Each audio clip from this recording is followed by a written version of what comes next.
Então, na primeira parte do curso, eu falei com vocês em relação à anatomia da coluna vertebral.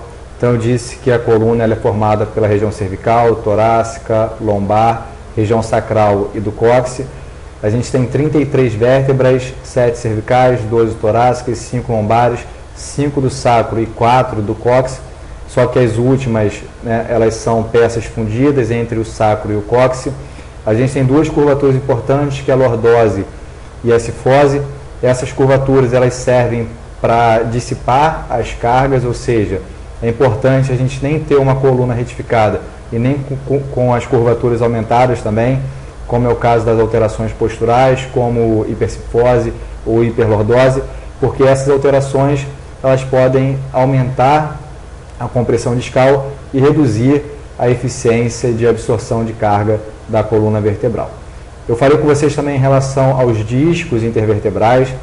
Entre cada vértebra a gente tem os discos intervertebrais, que é formado pelo anel e pelo núcleo. O anel fibroso ele protege esse núcleo pulposo, e quando você tem a degeneração desse anel ou alguma lesão decorrente às vezes de trauma, de excesso, esse núcleo ele pode extravasar, e quando extravasa ele pode comprimir a medula espinhal que passa pelo forame vertebral.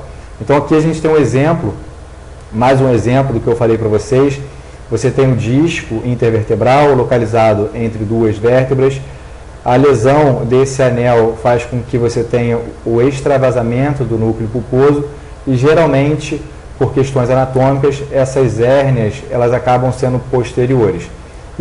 E atrás, né, desse disco passa a medula espinhal, que ela passa pelo forame vertebral.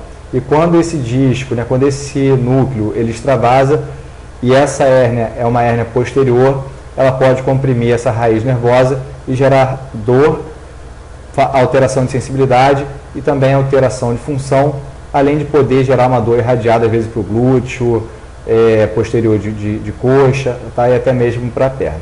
Então aqui a gente tem um exemplo